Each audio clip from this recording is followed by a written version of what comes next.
Hello കൂട്ടുകാരെ, അപ്പോൾ എല്ലാവരും സുഖമായിട്ടിരിക്കുന്നു കേട്ടോ. അപ്പം നമ്മുടെ വീട്ടിൽ കല്യാണം നടക്കാൻ പോകുന്നതിൻ്റെ ഭാഗമായിട്ട് അവർ വീട് കാണാൻ പോയി. അപ്പോൾ അവർ വീടിന് തൊട്ട് പുറകിൽ തന്നെ കാടായിരുന്നു കേട്ടോ. കാടെന്ന് വെച്ച് കഴിഞ്ഞാൽ നമ്മുടെ സാധാരണ പറയണ ഭാഷയിൽ പറയുമ്പോൾ ദിരിശേട്ടൻ്റെ വീട്ടിലൊക്കെ ഞാൻ വന്നപ്പോൾ ആദ്യമായിട്ട് കേട്ടതാണ് കേട്ടോ. എന്തെങ്കിലും നമ്മൾ നാശമായി കഴിഞ്ഞ സാധനങ്ങൾ കട്ടിക്കളഞ്ഞോ എന്നിട്ട് അവർ പറയുക. അതായത് പുറത്തേക്ക് കളയാം, നമ്മൾ വേസ്റ്റ് കളയാൻ ഡംപ് ചെയ്യാന്നറിയില്ല, അതിന് അവർ പറയുന്നത് കട്ടിക്കളഞ്ഞോ എന്നിട്ട് പറയാം. പക്ഷേ ഇത് ശരിക്കും പറഞ്ഞാൽ കാട് തന്നെയാണ് കേട്ടോ. നല്ല എന്താ പറയുക, വന്യജീവികളൊക്കെ ഉള്ള നല്ല ഫെൻസിങ്ങൊക്കെ പോണ, അതുപോലെ കാട്ടുജീവികളും അങ്ങനെയുള്ള ഒരു കാട് തന്നെയാണ് കേട്ടോ. അപ്പോൾ ഇവർ പറഞ്ഞു തൊട്ട് വീടിൻ്റെ പുറകിൽ അങ്ങോട്ട് നീങ്ങി കഴിഞ്ഞാൽ ഒരു ഡാം ഉണ്ട് തന്നിട്ടാണ്. ഡാം എന്നൊക്കെ കഴിഞ്ഞാൽ അപ്പോൾ ഞാൻ വിചാരിച്ചത് നമ്മൾ ഡാം കണ്ടുള്ളത് ഈ മലമ്പുഴ ഡാം, പീച്ചി ഡാം, അങ്ങനത്തെ ഡാമുകളൊക്കെ കണ്ട് നമ്മൾ പോയി കണ്ട ഡാം കണ്ടിട്ട് ഞാൻ ഞെട്ടിപ്പോയിട്ടാണ്.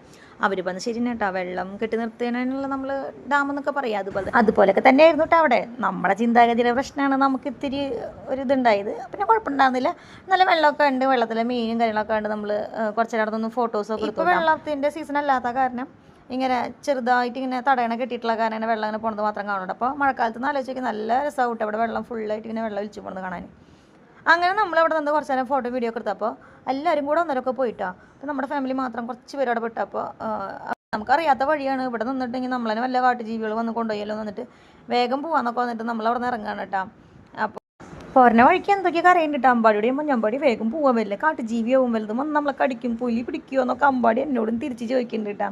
അപ്പോൾ എന്തോ കരയണ ശബ്ദം കണ്ടപ്പോൾ നിങ്ങൾ വേഴാമ്പലാവോ വെച്ചിട്ട് കുറേ നേരമൊക്കെ അങ്ങോട്ടൊക്കെ നോക്കിയിട്ടാണ്. പക്ഷേ വേഴാമ്പലൊന്നും ആയിരുന്നില്ല. ഇവൻ എന്നോട് കുറേ പിത്തനെ പറഞ്ഞിട്ട് പോകട്ടെ, അമ്മ അങ്ങനെ അമ്മ ഇങ്ങനെ അതാണ് ഇതാണ്, അമ്മ ഈ ചെടി ചൊറിയോ എൻ്റെ മേല് ചൊറിയാന്നൊക്കെ ചോദിക്കുന്നുണ്ട് എന്നോട്.